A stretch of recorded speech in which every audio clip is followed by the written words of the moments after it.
Soy Sofía. Tengo 29 años. Mi esposo me dijo que estaba trabajando hasta tarde todas las noches durante 3 meses seguidos. Una noche, conduje hasta su oficina a medianoche para sorprenderlo con la cena. Pero cuando miré por la ventana de su oficina, lo que vi me heló la sangre, y mis manos soltaron la comida que había preparado con tanto amor. El sonido de esos recipientes al chocar contra el suelo todavía resuena en mis pesadillas. Si quieres saber qué pasó después y cómo me aseguré de que se arrepintiera de cada una de sus mentiras, dale al botón de me gusta, suscríbete a este canal y deja un comentario diciéndome desde qué ciudad me estás viendo. Ahora, déjame contarte esta historia desde el principio, porque necesitas entender cómo una mujer que creía tener el matrimonio perfecto se convirtió en la mujer que quemó esa ilusión hasta los cimientos. Me llamo Sofía Ramírez y vivo en la Ciudad de México. Al menos, ahí es donde tuvo lugar esta pesadilla. Soy maestra de primaria, de 3.er grado, para ser específica. Amo mi trabajo. Amo a esos niños. Cada mañana me despierto emocionada por ver sus caritas, por verlos aprender, por ser parte de su crecimiento. La enseñanza siempre ha sido mi vocación, mi propósito. Pero hace 3 meses, empecé a despertarme en una cama vacía. Y esa alegría empezó a sentirse hueca, porque la persona con la que quería compartirla ya nunca estaba ahí. Conocí a Daniel en la universidad. Ambos estudiábamos en el TEC de Monterrey. Yo estudiaba pedagogía. Él, ingeniería en sistemas. Ambos estábamos en 2.º año cuando nos conocimos en una fiesta de bienvenida. No era como los otros chicos. Era centrado, ambicioso, respetuoso. Hablaba de construir un futuro, de crear algo significativo. No solo quería salir del paso, quería sobresalir. Y Dios, me encantaba eso de él. Salimos durante toda la universidad, y 2 años después de graduarnos, me propuso matrimonio en el mismo lugar del campus donde nos dimos nuestro primer beso. Fue hermoso. Todo en nuestra relación se sentía predestinado, como si estuviera escrito en las estrellas. Nos casamos hace 5 años. Una ceremonia pequeña, con familiares y amigos cercanos. Nada extravagante, pero llena de mucho amor. Compramos un departamento en una colonia tranquila y arbolada de la Ciudad de México. El tipo de lugar con calles llenas de árboles y vecinos que de verdad te saludan. Decoré esa casa con tanto esmero. Cada mueble, cada cuadro en la pared, cada planta junto a la ventana fue elegido con amor. Se suponía que esa casa sería nuestra base, el lugar donde criaríamos a nuestros hijos, envejeceríamos juntos, construiríamos nuestro legado. Daniel fue ascendiendo en una empresa de consultoría tecnológica. Empezó como un gerente de proyectos normal, pero hace 3 meses lo ascendieron a gerente de proyectos senior. Estaba tan orgullosa de él. Celebramos con champán y comida para llevar de nuestro restaurante favorito. Me dijo que este ascenso significaba más dinero, más estabilidad, que por fin podríamos empezar a intentar tener un bebé como habíamos planeado. Recuerdo tomar su rostro entre mis manos esa noche, mirarlo a los ojos y decirle cuánto creía en él, cuánto lo amaba. Cada palabra era sincera. Habría hecho cualquier cosa por ese hombre. Cualquier cosa.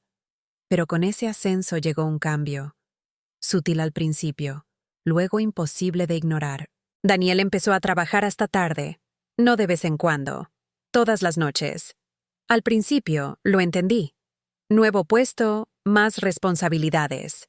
Está demostrando su valía. Eso es lo que me decía a mí misma. Le enviaba un mensaje alrededor de las 7 de la noche preguntándole cuándo llegaría a casa y él respondía: mi amor, estoy hasta el cuello de trabajo. Probablemente en un par de horas más. Luego se convirtió en un no me esperes despierta. Luego se convirtió en él entrando por la puerta a la 1 de la madrugada, a veces a las 2, con aspecto agotado, apenas capaz de mantener una conversación. Intenté ser comprensiva. Soy una esposa comprensiva. Eso es lo que haces cuando amas a alguien, ¿verdad? Apoyas sus sueños, sus ambiciones. Así que me levantaba temprano, Le preparaba el desayuno, le empacaba el almuerzo con notitas diciéndole que lo amaba.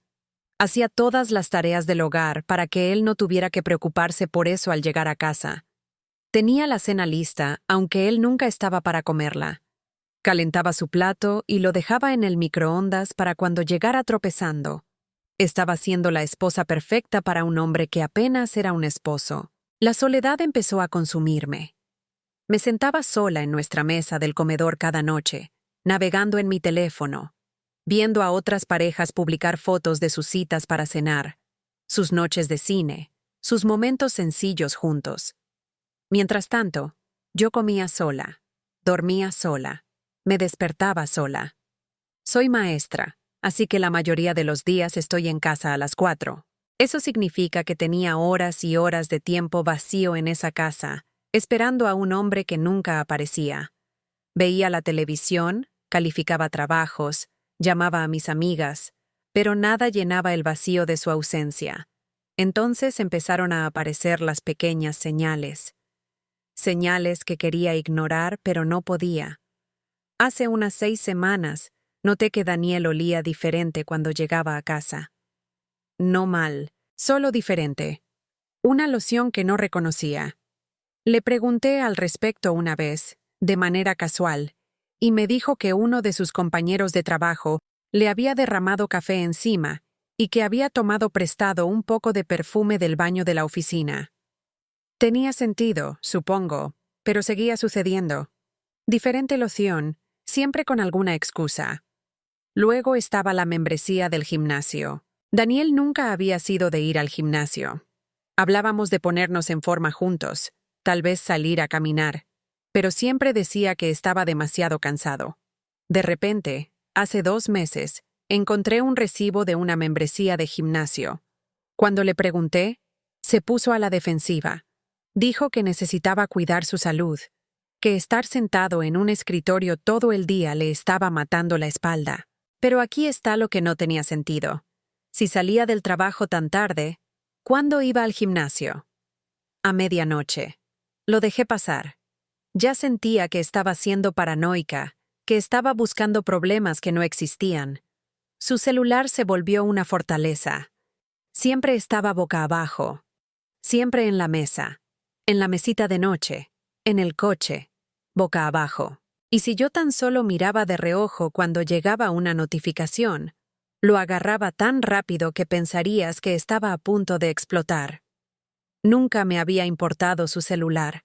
Confiábamos el uno en el otro. No teníamos nada que ocultar. Pero ahora ese celular se sentía como una tercera persona en nuestro matrimonio. Una barrera que no podía cruzar. La peor parte era lo defensivo que se ponía. Yo hacía preguntas sencillas. ¿Cómo te fue hoy? Él respondía con monosílabos. ¿Comiste? Actuaba como si lo estuviera interrogando.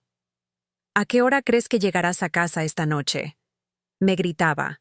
Me decía que dejara de presionarlo, que estaba haciendo esto por nosotros, por nuestro futuro. Cada conversación se convirtió en un campo minado. Empecé a andar con pies de plomo en mi propio matrimonio, con miedo de hacerle a mi propio esposo preguntas básicas porque no quería empezar una pelea. Pero fue una noche específica la que rompió mi negación. Fue un jueves, hace unas 3 semanas. Había tenido un día difícil en la escuela. Uno de mis alumnos, un niño adorable llamado Camilo, tuvo una crisis porque sus padres se están divorciando. Lo abracé mientras lloraba y me rompió el corazón en 1000 pedazos.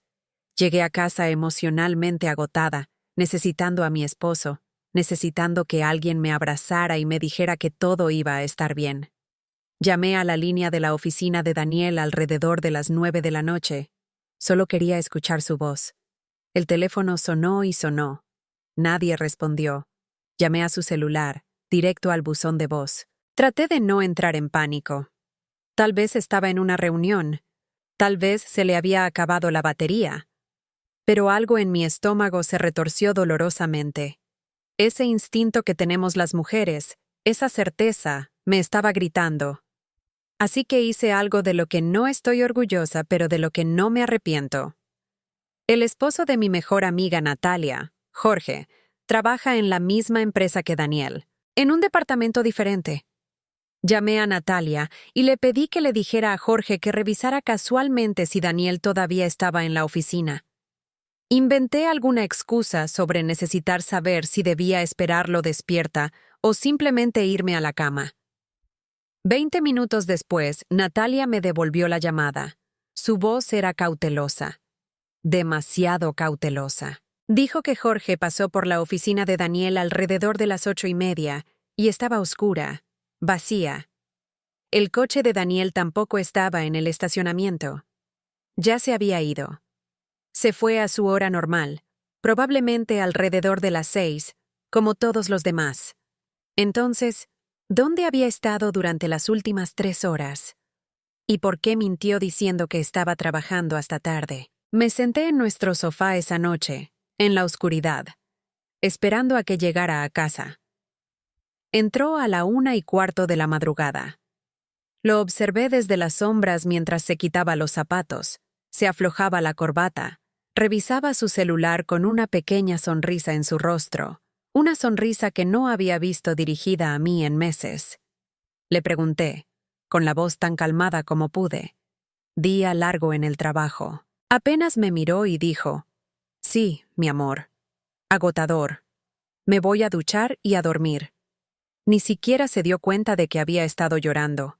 No notó cómo me temblaban las manos. Se duchó, se metió en la cama y se durmió en minutos mientras yo yacía a su lado, sintiendo que estaba durmiendo junto a un extraño. Fue entonces cuando no sospeché, supe que mi esposo me estaba mintiendo. El hombre al que había amado durante más de una década. El hombre alrededor del cual había construido toda mi vida adulta, me estaba mintiendo directamente a la cara noche tras noche. Y la peor parte, no tenía idea de cuál era la verdad. ¿Me estaba engañando? ¿Estaba apostando? ¿Estaba metido en algún tipo de problema? Mi mente se fue a los lugares más oscuros. No podía comer. No podía dormir. Daba clases a esos niños durante el día con una sonrisa pegada en la cara mientras por dentro me estaba muriendo. Absolutamente muriendo por no saber. Pensé en enfrentarlo. Repasé la conversación en mi cabeza 1000 veces. Pero cada escenario terminaba de la misma manera. Él lo negaría, me haría sentir loca, me manipularía para que pensara que estaba siendo paranoica y controladora. Había visto que le pasaba a otras mujeres. No iba a ser esa mujer que confronta sin pruebas y termina pidiendo perdón por ser insegura. No. Si iba a enfrentar a Daniel, necesitaba ver la verdad con mis propios ojos. Necesitaba pruebas que no pudiera negar, que no pudiera justificar. Así que hice un plan. Un plan que o bien demostraría que estaba equivocada y me permitiría dormir en paz de nuevo, o bien me daría la razón y haría arder todo mi mundo. De cualquier manera, necesitaba saber. No podía seguir viviendo en este limbo. En esta prisión de sospechas y verdades a medias. Decidí que iba a sorprenderlo en el trabajo, aparecer con la cena, ser la esposa amorosa que le lleva a su esposo trabajador una comida casera. Si realmente estaba trabajando hasta tarde, estaría feliz de verme. ¿Verdad? Estaría agradecido, y yo me sentiría terrible por dudar de él. Pero al menos lo sabría.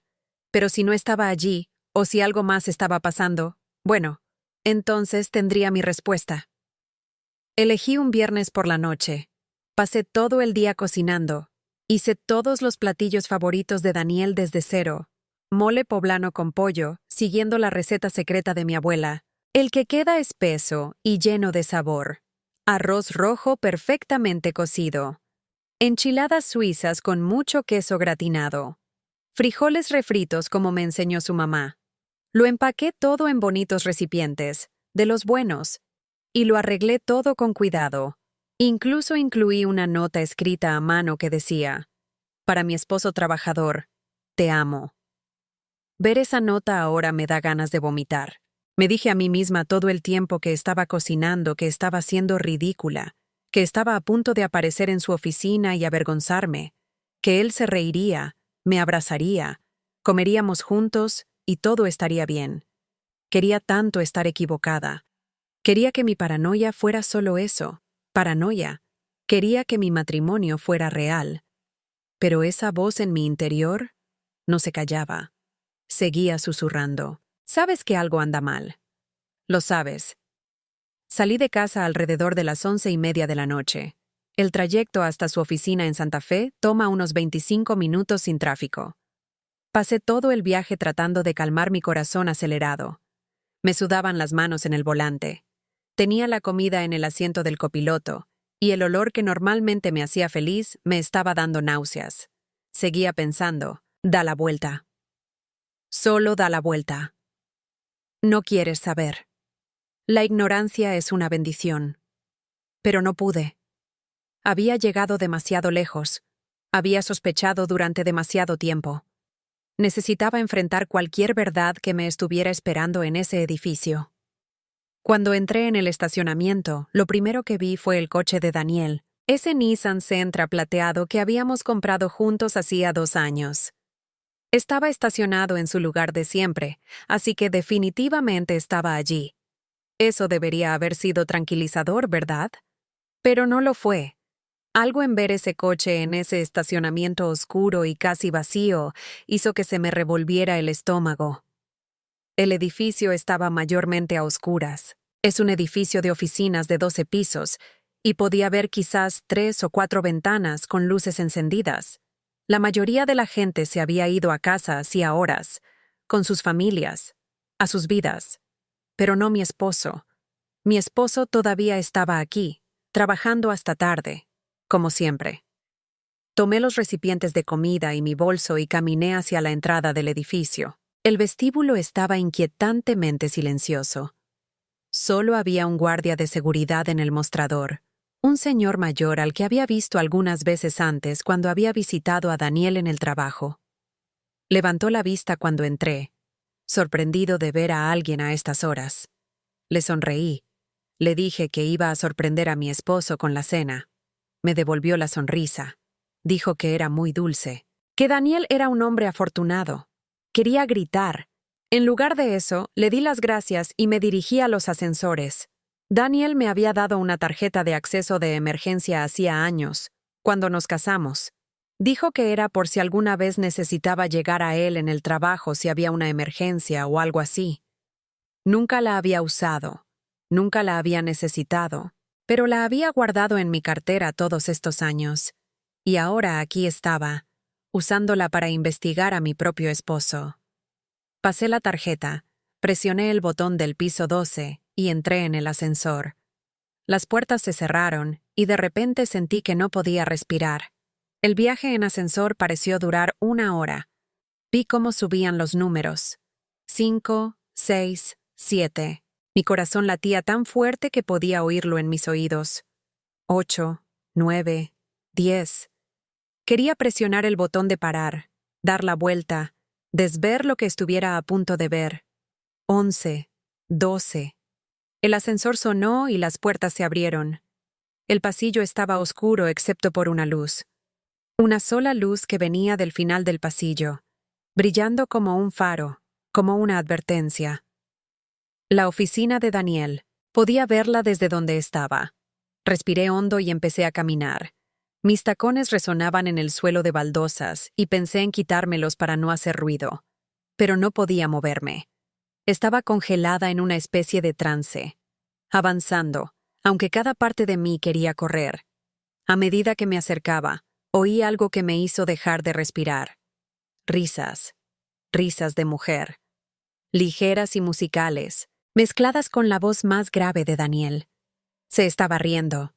Mi esposo, que llegaba a casa demasiado agotado para siquiera tener una conversación conmigo, se estaba riendo con alguien a medianoche en su oficina. Llegué a su puerta. Es una de esas oficinas con un gran panel de vidrio para que puedas ver el interior, probablemente por seguridad o transparencia, o cualquier razón corporativa. Me quedé allí, justo fuera de la luz, oculta en las sombras del pasillo, y miré. Miré a través de ese cristal, y lo que vi me destruyó. Me mató. Me arrancó el corazón del pecho, y lo pisoteó. Daniel estaba sentado en el sofá de la oficina. el bonito de cuero cerca de su escritorio, y a su lado, prácticamente encima de él, estaba Jazmín, su asistente. Esta joven, de quizás 25 años, bonita, delgada, con largas trenzas y un maquillaje perfecto. Su cabeza descansaba en el hombro de él. Su brazo estaba alrededor de la cintura de ella, sosteniéndola cerca como si perteneciera allí. Y en sus manos tenían copas de vino. Vino, no café, no agua. Vino. No estaban trabajando. Estaban teniendo un momento íntimo. El tipo de momento que se supone que está reservado para las personas en una relación. No sé cuánto tiempo estuve allí de pie. Podrían haber sido segundos o minutos. El tiempo dejó de existir. Todo lo que podía ver era a mi esposo siendo cariñoso con otra mujer.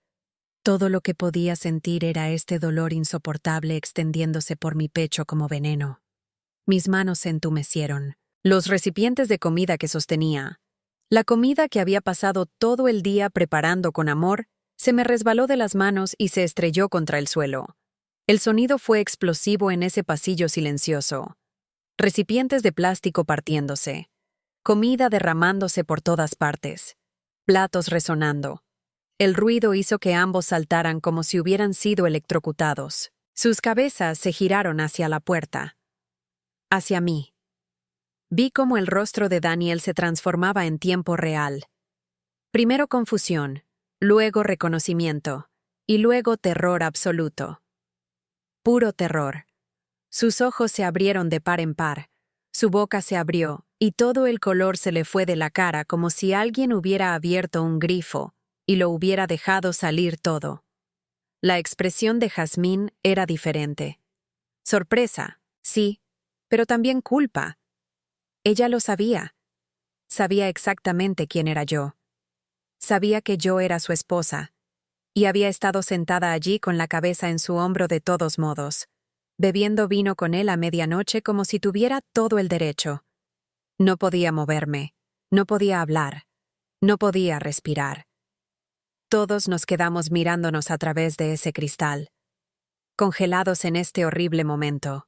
Daniel se puso de pie de un salto, casi derribando su copa de vino.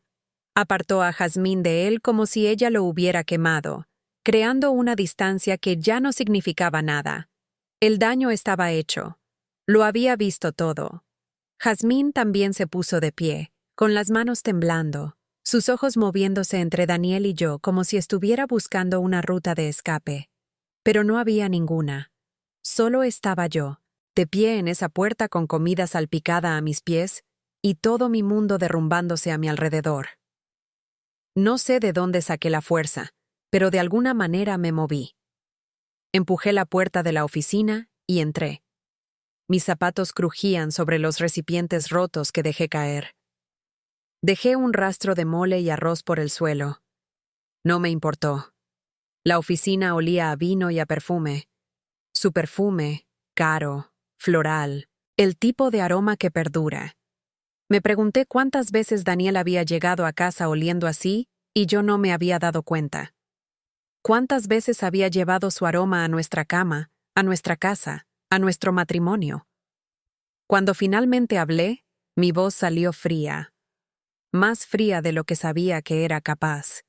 Así que, este es el proyecto de noche en el que has estado trabajando. Las palabras se sentían como hielo en mi boca. Daniel abrió la boca para responder, pero no le salió nada. Lo intentó de nuevo. Mi amor, no es. Lo interrumpí con una risa amarga y hueca que me asustó incluso a mí. No. No te atrevas a decir que no es lo que parece. Tengo ojos, Daniel. Puedo ver. Empezó a tartamudear, las palabras tropezando unas con otras en su pánico. Solo estábamos celebrando el cierre de un trato. No es. No estamos. Esto no es. Di un paso más cerca de él. Celebrando a medianoche con vino, con tu brazo alrededor de ella, con su cabeza en tu hombro como si fueran una pareja. Jazmín finalmente intentó hablar. Su voz era pequeña, temblorosa. Señora Ramírez, puedo explicarlo. Me giré hacia ella tan rápido que se encogió. La mirada que le di debió ser aterradora porque de hecho dio un paso atrás. No te atrevas a decirme una palabra, ni una sola palabra. Sabías que estaba casado. Sabes quién soy. Has visto fotos mías en esta oficina. Y te sentaste ahí con tu cabeza en el hombro de mi esposo de todos modos. No tienes derecho a explicarme nada. Cerró la boca. Sus ojos se llenaron de lágrimas. Bien. Quería que sintiera una fracción del dolor que actualmente me estaba destrozando. Daniel intentó otra táctica. Jazmín estaba teniendo problemas en su relación. Estaba molesta y yo solo la estaba escuchando, solo siendo un amigo. Me reí de nuevo. Ese mismo sonido terrible. ¿Un amigo a medianoche en privado con vino y contacto físico? Así es como lo llamamos ahora. Miré el sofá donde habían estado sentados. Vi la botella de vino en la mesa de centro, casi vacía. ¿Cuánto tiempo habían estado aquí juntos? ¿Cuántas noches había pasado esto mientras yo estaba en casa sola esperándolo? Señalé el vino. ¿Es eso café, Daniel? Porque me dijiste que estabas trabajando. Trabajar requiere café, ¿verdad? No vino.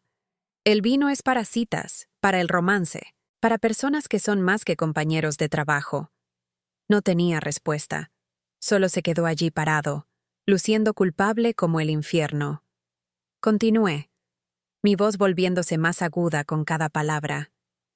¿Y sabes qué es lo realmente divertido? Tu compañero Jorge. Le dijo a mi amiga que sales de la oficina a las 6 de la tarde la mayoría de las noches. A las 6. Entonces, ¿a dónde has estado yendo? Aquí. ¿Volviendo aquí después de que todos se van para que puedas jugar a la casita con tu pequeña asistente? La verdad estaba escrita en toda su cara. No podía negarlo.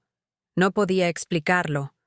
Jazmín se había quedado completamente en silencio, con los brazos cruzados como si pudiera hacerse desaparecer. Casi sentí lástima por ella. Casi. Pero luego recordé los mensajes de texto que le había visto ocultar. La loción. Las noches tardías. Esto no fue algo de una sola vez. Esto había estado sucediendo durante semanas, tal vez meses. Esto era un patrón, una rutina. Tenían un sistema. Miré la comida derramada en el pasillo. La comida que había hecho con mis propias manos para un hombre que se estaba llenando el estómago con la compañía de otra mujer. El simbolismo no pasó desapercibido para mí. Había estado alimentando a un hombre que me estaba matando de hambre de amor, atención, honestidad. Había sido la esposa perfecta para un hombre que estaba ocupado jugando al esposo con otra persona. Me volví hacia ellos, estas dos personas que me habían traicionado de diferentes maneras, y sentí que algo cambiaba dentro de mí. El dolor seguía ahí, agudo y crudo. Pero algo más estaba surgiendo. Ira.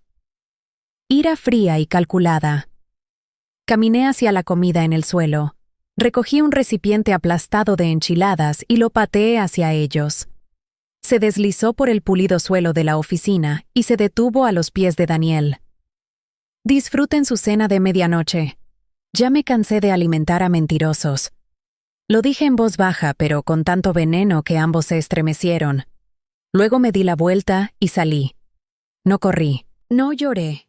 Caminé con la cabeza en alto, dejándolos allí de pie en esa oficina, rodeados de la evidencia de su traición y de mi corazón roto. El viaje en ascensor hacia abajo se sintió diferente al de su vida. Ya no estaba nerviosa. No tenía miedo de lo que pudiera encontrar. Lo había encontrado, lo había visto, y ahora sabía exactamente a qué me enfrentaba. El guardia de seguridad se despidió mientras atravesaba el vestíbulo. Le sonreí.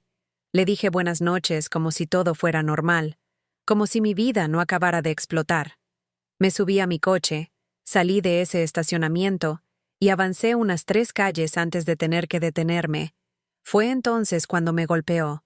Realmente me golpeó. Todo el peso de lo que acababa de presenciar se derrumbó sobre mí como un tsunami, y me vine abajo. Grité. Lloré tan fuerte que no podía ver. Golpeé el volante con las manos hasta que me dolieron. Nunca había sentido un dolor así. Era físico, como si alguien me estuviera aplastando el pecho, apretando mis pulmones, partiendo mi corazón por la mitad. Pero no podía derrumbarme en mi coche en una calle cualquiera. Necesitaba llegar a un lugar seguro, un lugar donde pudiera dejarme hacer pedazos por completo. Conduje hasta la casa de Natalia, mi mejor amiga desde que estábamos en la universidad, mi hermana en todos los sentidos importantes. La llamé desde la entrada de su casa y debió haber oído algo en mi voz porque no hizo preguntas. Solo dijo, «Estoy abriendo la puerta ahora mismo». Cuando entré, me miró a la cara y me abrazó. Fue entonces cuando realmente me derrumbé.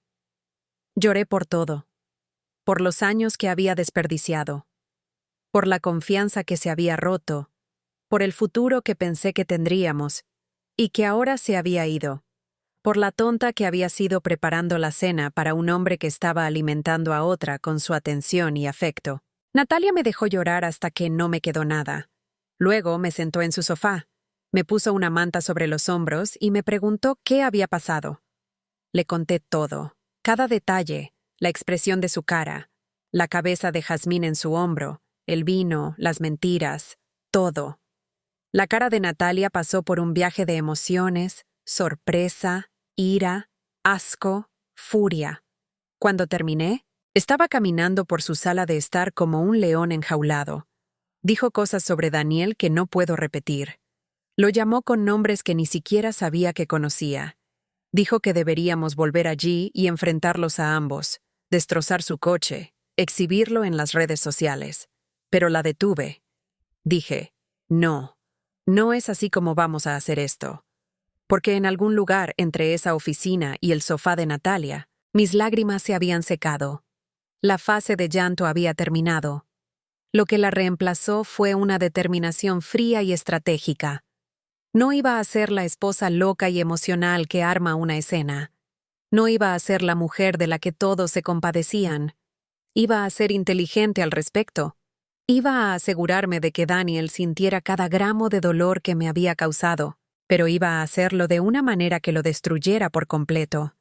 No solo emocionalmente, sino profesional, financiera y socialmente. Iba a desmantelar la vida que había construido mientras estaba demasiado ocupado construyendo una mentira. Natalia me miró y vi cómo la comprensión amanecía en sus ojos. Conocía esa mirada. La había visto cuando estábamos en la escuela y alguien intentaba meterse con una de nuestras compañeras. Sabía que ya no solo estaba herida, estaba en modo de guerra. Se sentó a mi lado y dijo, «De acuerdo. ¿Qué necesitas?» Lo pensé. Realmente lo pensé. Luego dije, «Necesito ir a casa. Necesito enfrentarlo. Pero necesito que entiendas algo. No voy a gritar. No voy a llorar frente a él. Voy a ser fría como el hielo. Y luego voy a reunir cada prueba que pueda encontrar y le voy a quitar todo lo que tiene». Eran casi las 3 de la mañana cuando volví a casa. A casa. ¿Podía siquiera llamarlo así?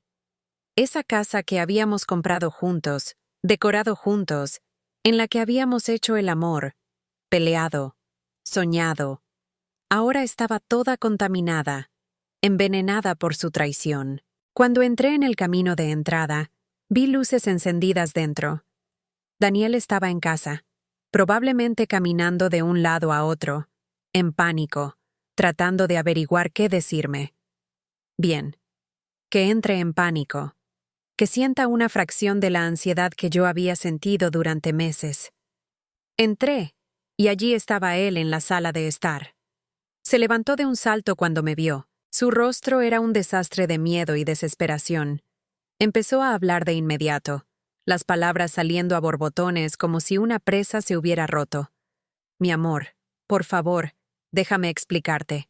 No es lo que crees. No pasó nada. Solo estábamos hablando. Jazmín está pasando por un mal momento, y yo estaba tratando de ayudarla». Levanté la mano y dejó de hablar como si hubiera presionado un botón de pausa. Lo miré. Realmente lo miré. A este hombre al que había amado durante más de una década. A este hombre en el que había confiado todo. Y no sentí más que desprecio. Dije, con voz plana y sin emociones, Voy a dormir en el cuarto de huéspedes. No me hables. Intentó seguirme. Intentó seguir explicando, pero le cerré la puerta del cuarto de huéspedes en la cara y la cerré con llave. Lo oí al otro lado suplicando, disculpándose, haciendo promesas. Ignoré todo.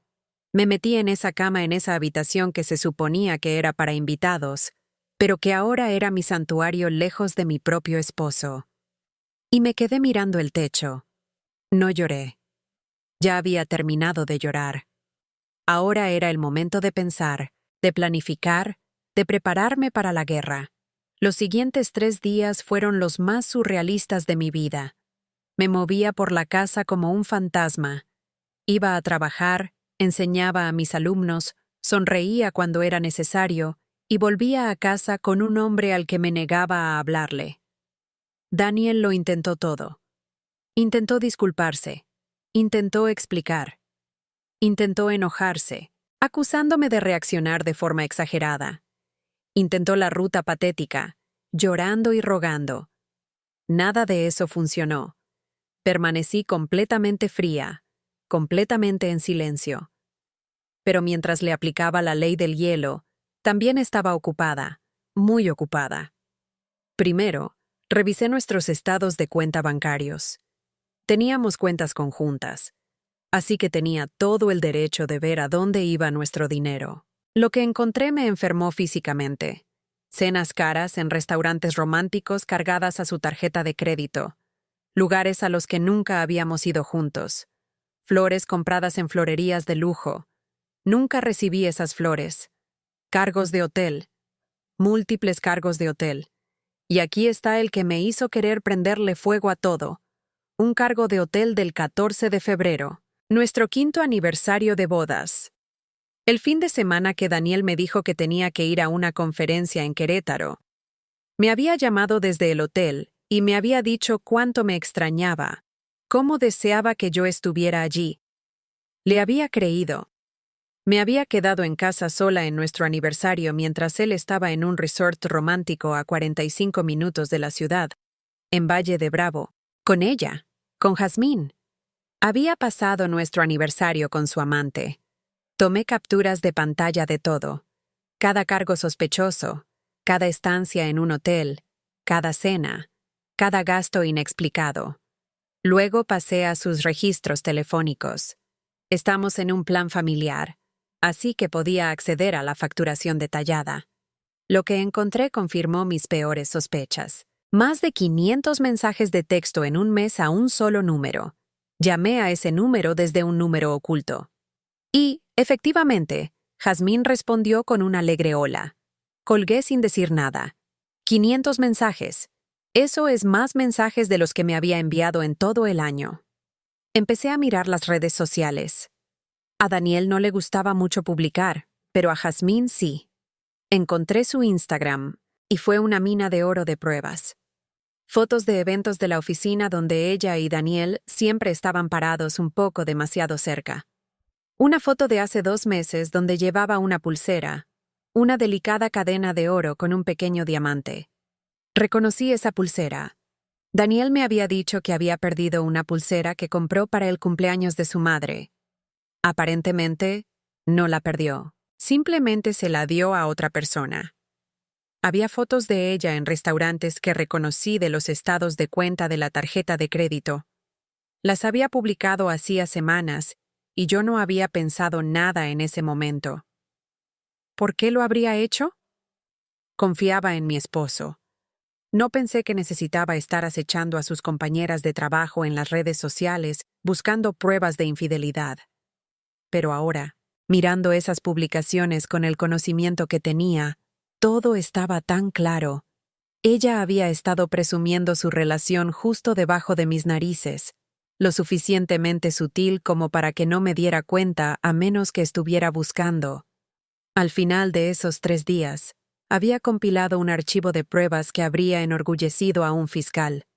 Estados de cuenta bancarios, registros telefónicos, capturas de pantalla de redes sociales, recibos de hotel, todo estaba organizado, fechado y guardado en múltiples lugares, almacenamiento en la nube, mi computadora portátil, una memoria USB que escondí en mi salón de clases en el trabajo. No iba a correr ningún riesgo. Esta evidencia era mi munición, y iba a usar cada bala. El viernes por la noche, decidí que era hora. Hora de dejar de estar en silencio. Hora de enfrentarlo con todo lo que sabía. Llegué a casa del trabajo y Daniel ya estaba allí. Había estado llegando a casa temprano todos los días de esa semana tratando de demostrar algo. Supongo que tratando de mostrarme que había cambiado, que ya no trabajaba hasta tarde. Demasiado poco. Demasiado tarde. Imprimí todo. Cada estado de cuenta bancario, cada registro telefónico, cada captura de pantalla. Los extendí todos sobre la mesa de nuestra cocina como si estuviera preparando una presentación. Luego llamé a Daniel a la cocina. Cuando entró y vio lo que había hecho, su rostro se puso blanco. Miró la mesa cubierta de pruebas de su traición, y lo vi darse cuenta de que lo sabía todo. No solo sobre esa noche en que los atrapé. Todo. Los meses de mentiras, el dinero que había gastado, la doble vida que había estado viviendo. Intentó hablar, pero lo interrumpí. «Siéntate», le dije. Se sentó. Yo permanecí de pie. Quería que la dinámica de poder fuera clara. Empecé a guiarlo a través de las pruebas como si fuera un detective presentando un caso.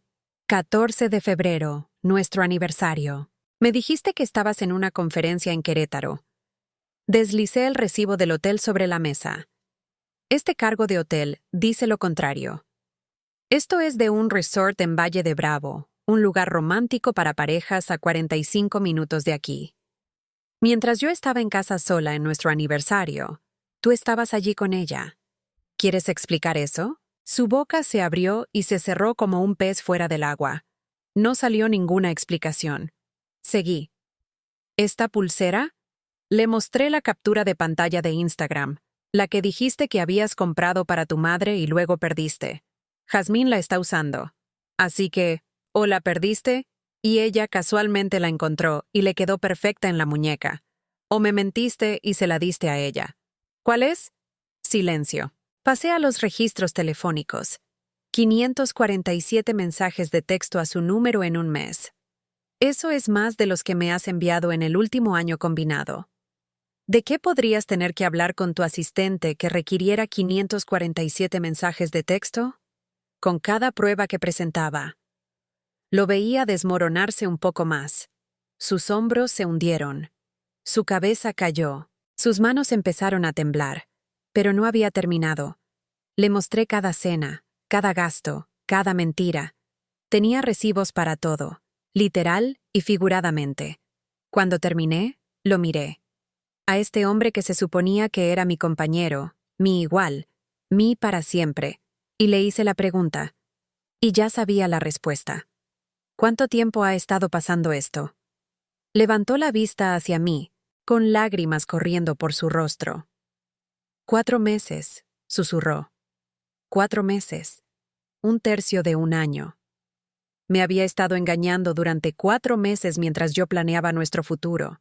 Hablaba de bebés. Él estaba construyendo una relación con otra persona. Asentí lentamente, asimilando esa información. 4 meses de mentiras.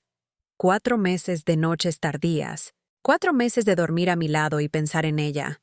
Dije, necesito que sepas algo, Daniel. Esto no simplemente sucedió. No te resbalaste y caíste en una aventura. Tomaste decisiones. Cada mensaje de texto, cada cena, cada habitación de hotel, fueron decisiones. Elegiste mentirme. Elegiste faltarle el respeto a nuestro matrimonio. Elegiste usar nuestro dinero. Dinero que yo ayudé a ganar para agasajar a otra mujer. Elegiste pasar nuestro aniversario con ella en lugar de conmigo. Esas fueron decisiones conscientes que tomaste y necesito que entiendas que nunca te las perdonaré. Intentó hablar, disculparse, poner excusas. Dijo las palabras que dice todo infiel. No significó nada. Ella no significa nada. Eres a la que amo. Cometí un error. Haré cualquier cosa para arreglar esto. Y tal vez en otro tiempo esas palabras hubieran funcionado. Tal vez, si las hubiera dicho semanas antes de que viera el alcance total de su traición, podrían haber quebrado mi resolución. Pero no ahora. Ahora esas palabras estaban vacías, sin sentido. Las había escuchado antes de otros hombres tratando de justificar sus traiciones. Nunca significan nada. Me quité el anillo de bodas, ese hermoso anillo que él había puesto en mi dedo hace 5 años, prometiendo amarme y cuidarme en las buenas y en las malas. Lo puse sobre la mesa, justo encima de todas las pruebas de su infidelidad. El simbolismo no pasó desapercibido para ninguno de los dos. Voy a pedir el divorcio, dije con calma, y todos van a saber exactamente por qué. Su rostro pasó de pálido a verde. Mi amor, por favor no hagas esto. Podemos arreglarlo. Podemos ir a terapia. Renunciaré a mi trabajo. Haré lo que sea. Lo interrumpí. Deberías haber pensado en eso antes de poner tu brazo alrededor de ella. Antes de pasar nuestro aniversario con ella. Antes de mentirme durante 4 meses seguidos. Es demasiado tarde, Daniel. Mataste este matrimonio. No yo. Tú. Lo dejé sentado en esa mesa, sollozando sobre la evidencia de su propia traición. Volví al cuarto de huéspedes, cerré la puerta con llave y llamé a Natalia. Necesito una abogada, le dije. La mejor abogada de divorcios que conozcas. Alguien que destruya a la gente para ganarse la vida. Natalia no dudó. Sé exactamente a quién llamar. Pero antes de solicitar el divorcio, antes de comenzar el proceso legal, tenía algo más que hacer. Algo que lastimaría a Daniel de una manera que iba más allá de solo perderme a mí. Iba a asegurarme de que su vida profesional también sufriera. Porque esa aventura no solo había sido una traición personal, era una violación de la ética profesional. Daniel era gerente de proyectos senior. Gazmín era su subordinada directa. Trabajaba bajo su mando. Le reportaba a él. Su empresa tenía políticas estrictas contra la confraternización entre supervisores y subordinados debido a los problemas de dinámica de poder. Lo que estaban haciendo no solo era moralmente incorrecto, era contra la política de la empresa. Durante el fin de semana, mientras Daniel se lamentaba por la casa tratando de que le hablara, trabajé con Natalia para redactar un correo electrónico. No para exhibirlo públicamente en las redes sociales. Eso sería demasiado desordenado, demasiado emocional. No, esto sería profesional, formal, devastador. Redactamos un informe sobre violaciones al Código de Conducta Interno. Documentamos todo, la cronología de la aventura, la evidencia de la relación, la prueba de que se estaban utilizando recursos y tiempo de la empresa para asuntos personales. Incluí los mensajes de texto que mostraban que se comunicaban durante el horario laboral, los cargos de hotel que coincidían con supuestos viajes de negocios, las fotos de ellos juntos en eventos de trabajo donde claramente eran más que solo colegas. Natalia me ayudó a organizarlo todo en una queja formal. No es abogada, pero trabaja en recursos humanos corporativos, así que sabe exactamente cómo se deben formatear estas cosas. Lo hicimos profesional, objetivo, imposible de descartar como una simple esposa celosa causando drama. Esta era una queja de ética legítima, respaldada por evidencia irrefutable. Lo pusimos todo en un archivo PDF, más de 10 megabytes de pruebas, y preparamos un correo electrónico para enviarlo a las personas adecuadas. El director general, la directora de recursos humanos y el jefe del departamento de Daniel. Llegó el lunes por la mañana. Me levanté, me vestí para el trabajo y volví a casa durante mi hora de almuerzo. Me senté en mi computadora portátil en nuestra sala de estar. Natalia en videollamada conmigo para darme apoyo moral. El correo electrónico estaba listo para ser enviado. Mi dedo flotaba sobre el botón de enviar. Este era el momento. Este era el punto de no retorno. Una vez que enviara esto, la carrera de Daniel se acabaría. Su reputación quedaría destruida. Todos en su círculo profesional sabrían lo que había hecho. Por un momento, dudé. ¿Realmente estaba lista para hacer esto? ¿Para arruinar su sustento? Luego recordé la expresión de su rostro cuando lo sorprendí con Jazmín. Recordé nuestro aniversario que pasó con ella. Recordé los 4 meses de mentiras, las frías noches sola, la comida que se me cayó al suelo fuera de su oficina, el dolor que había estado oprimiendo mi pecho durante semanas. Sí, estaba lista. Presioné enviar. El correo electrónico se envió exactamente al mediodía. A las 12:30, según alguien que Natalia conocía que trabajaba allí, el piso ejecutivo era un caos. A la 1, llamaron a Daniel a una reunión con recursos humanos. A las 2, fue suspendido sin goce de sueldo en espera de una investigación completa. Y a las 3, recibí una docena de llamadas frenéticas de él que ignoré. Dejó mensajes de voz rogándome que llamara a la empresa, que les dijera que era un malentendido, que lo retirara. Pero no iba a retirar nada. Había hecho su cama con Jazmín. Ahora podía acostarse en ella solo y desempleado. La investigación no tardó mucho. La evidencia era demasiado clara. Encontraron un uso indebido de la tarjeta de crédito de la empresa para gastos personales con Jazmín. Encontraron informes de gastos falsificados que afirmaban que las cenas con ella eran comidas de negocios. Encontraron pruebas de que había sido negligente en sus deberes porque estaba demasiado ocupado teniendo una aventura. En una semana, Daniel fue despedido. Despedido por violación grave de la ética profesional y conducta impropia de un gerente senior. El memorando oficial que se envió a la empresa citaba una grave violación de la confianza y una conducta perjudicial para los valores de la empresa. Su nombre quedó por los suelos. En esta industria, en esta ciudad, las noticias viajan rápido. Todos lo sabían, y nadie lo iba a contratar después de esto. A Jazmín no le fue mucho mejor. Su contrato de prácticas fue rescindido de inmediato, sin carta de recomendación, sin futuras oportunidades con la empresa. Simplemente la despidieron. Escuché por ahí que intentó explicar, intentó decir que fue manipulada por su jefe, pero nadie se lo creyó. Era una adulta que tomó decisiones de adultos y tendría que vivir con las consecuencias. No sentí pena por ella, ni un poco. Sabía lo que estaba haciendo.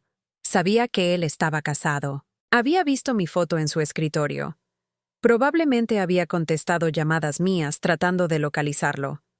No era una víctima inocente. Fue una participante voluntaria en la destrucción de mi matrimonio. Las consecuencias financieras comenzaron a acumularse rápidamente para Daniel. Sin sus ingresos, no podía mantenerse al día con las facturas, la hipoteca, el pago del coche, las tarjetas de crédito que había llenado al máximo comprando cosas para Jazmín. Todo venció y no podía pagar. Había movido todo mi dinero personal a una cuenta separada a la que él no podía acceder. No iba a dejar que me arrastrara con él.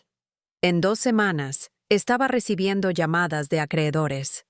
En un mes, se enfrentaba a la ejecución hipotecaria de la casa. Su teléfono sonaba constantemente con mi número. Mensajes de voz, mensajes de texto, todos rogándome que lo ayudara, que le diera otra oportunidad para arreglar esto. El tono de sus mensajes cambió a medida que su situación empeoraba. Primero, eran de disculpa. Luego, se volvieron furiosos, culpándome por arruinar su vida. Me llamó cruel, desalmada, vengativa. Dijo que lo había destruido por un error. Un error. 4 meses de engaños, mentiras y robo a nuestro matrimonio era un error. Borré cada mensaje sin responder. Luego su familia se involucró. Su madre me llamó y cometí el error de contestar. Pasó 20 minutos llorando y gritando, llamándome de todo. Dijo que yo era una mala esposa, que si hubiera estado cuidando a mi esposo adecuadamente, él no se habría desviado. Dijo que era normal que los hombres tuvieran aventuras, que una buena mujer perdona y sigue adelante para mantener unida a la familia. Dijo que estaba destruyendo la vida de su hijo por despecho, que era demasiado orgullosa para trabajar en mi matrimonio. Escuché todo en silencio. Cuando finalmente se quedó sin fuerzas, le dije con mucha calma, Su hijo pasó nuestro 5º aniversario de bodas en un hotel con otra mujer. Usó nuestro dinero para comprarle regalos. Me mintió todos los días durante 4 meses. Si ese es el tipo de hombre que usted crió, entonces tal vez usted debería ser la que le pregunte a él en qué se equivocó, no a mí. Luego colgué y bloqueé su número. Bloqueé a toda su familia. No necesitaba sus sermones sobre cómo debería simplemente aceptar que me engañaran, pero aún no había terminado. Mientras Daniel perdía su trabajo y se ahogaba en deudas, yo me reunía con la abogada que Natalia me había recomendado. Se llamaba Simona Velasco y era todo lo que necesitaba. Astuta, despiadada, con experiencia en divorcios de alto conflicto. Miró mis pruebas y, literalmente, sonrió. Dijo, «Oh, vamos a destruirlo en el tribunal. En México, el adulterio es una causal de divorcio que puede afectar la división de bienes». Simona explicó que, debido a que Daniel había utilizado fondos matrimoniales para llevar a cabo su aventura, el juez podría otorgarme una parte mayor de nuestros bienes como compensación. Lo revisamos todo. La casa era nuestro mayor activo.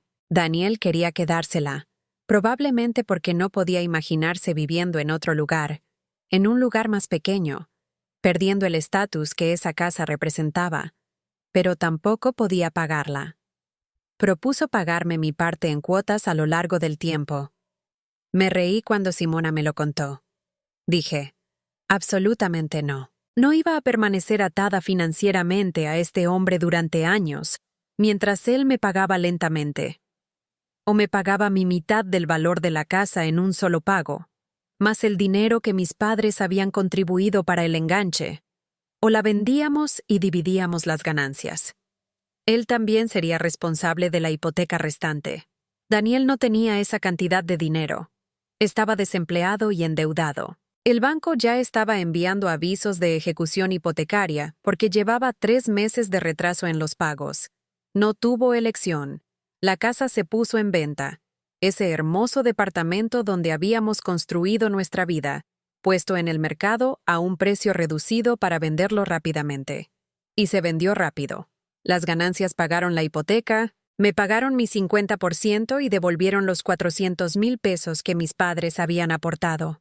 Después de todo eso, a Daniel le quedó apenas nada, quizás 200,000 pesos. No era suficiente para empezar de nuevo. El proceso de divorcio fue brutal. Tuvimos que sentarnos en el tribunal mientras los abogados discutían sobre nuestros bienes, nuestras vidas, nuestros fracasos. Daniel intentó por última vez apelar a mí. Durante un receso, se me acercó en el pasillo del juzgado. Se veía terrible, sin afeitar, con un traje arrugado, los ojos rojos por falta de sueño o por llorar, o por ambas cosas. Dijo, «Sofía, por favor, sé que me equivoqué, pero todavía podemos arreglar esto. Todavía te amo. No tires por la borda 5 años de matrimonio por esto». Lo miré, realmente lo miré, y no sentí absolutamente nada. Ni amor, ni ira, ni siquiera lástima. Solo vacío.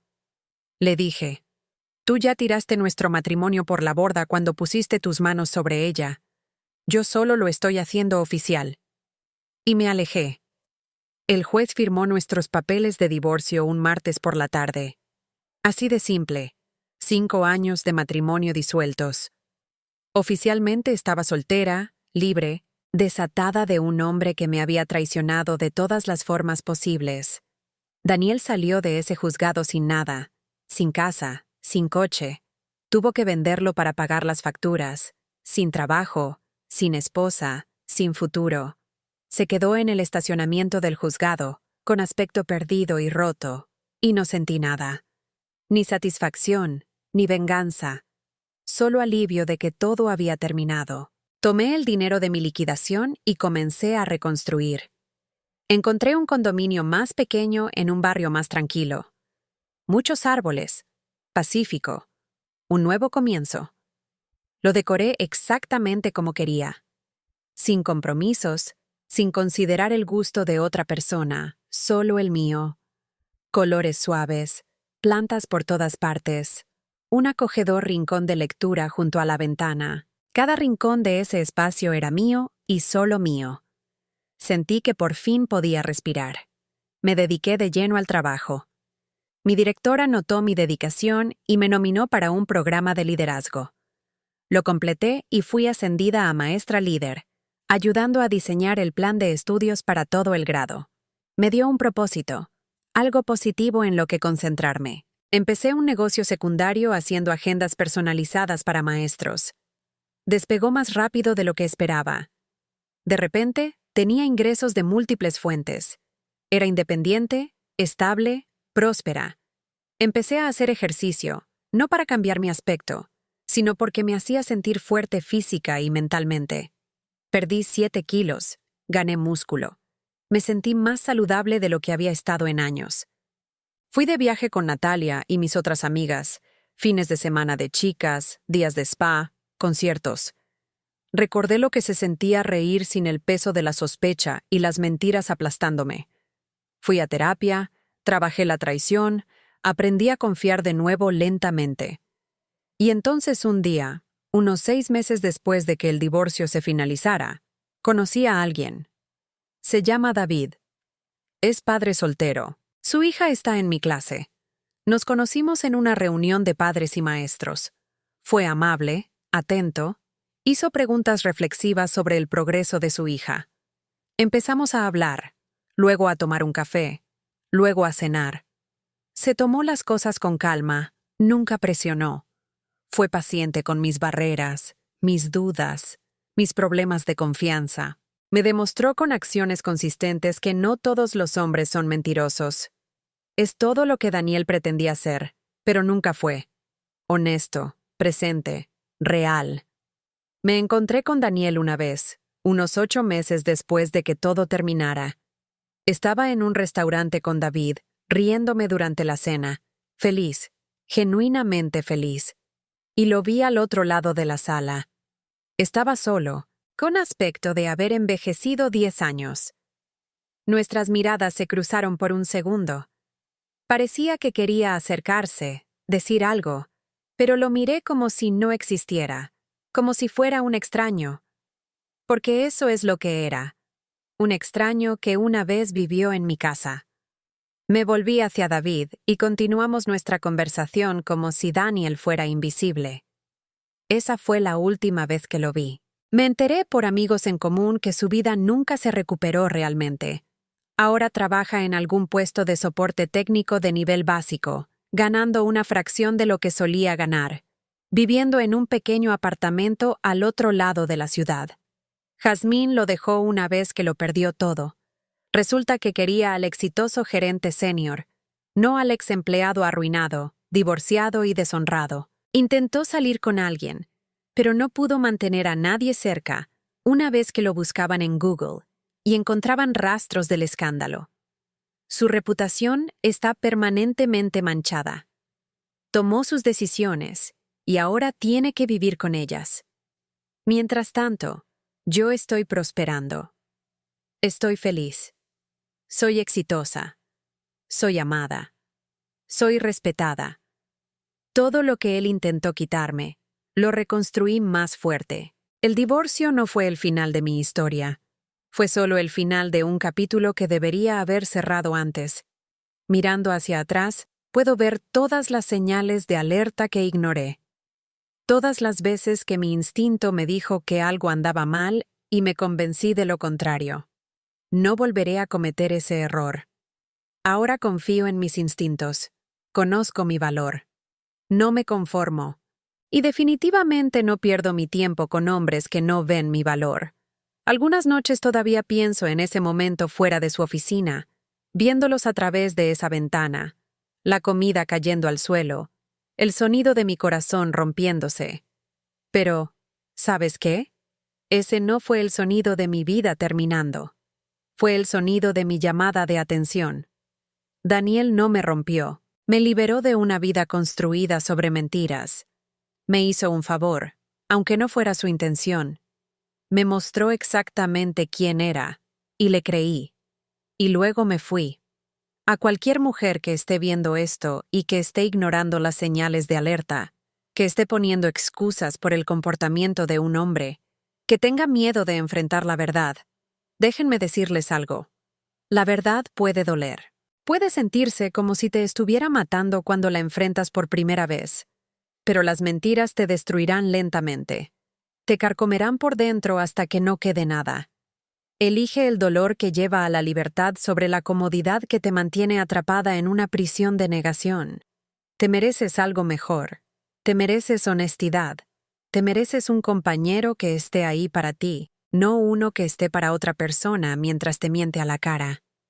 Soy Sofía Ramírez. Tengo 29 años. Estoy divorciada, prosperando, y nunca he sido más feliz. Esa noche cambió mi vida para siempre.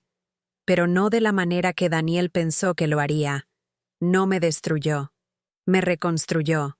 Más fuerte, más sabia, libre. Así que esa es mi historia. La noche que conduje a la oficina de mi esposo y descubrí su secreto lo cambió todo. Si esta historia resonó contigo, dale al botón de me gusta y suscríbete para no perderte más historias de la vida real como esta. Deja un comentario abajo y dime desde qué ciudad me estás viendo. ¿Y alguna vez has atrapado a alguien en una mentira? Estoy leyendo cada uno de los comentarios. En la pantalla verás otras 2 historias increíbles que creo que te encantarán. No olvides suscribirte. Tengo muchas más historias que compartir. Hasta la próxima, recuerda esto. Mereces a alguien que trabaje hasta tarde en construir una vida juntos, no en destrozarla. Mereces a alguien cuyas noches tardías las pase tratando de darte un futuro mejor, no robándote el presente para dárselo a otra persona. Conoce tu valor, protege tu paz, y nunca, jamás, te conformes con menos de lo que mereces. Paz y bendiciones.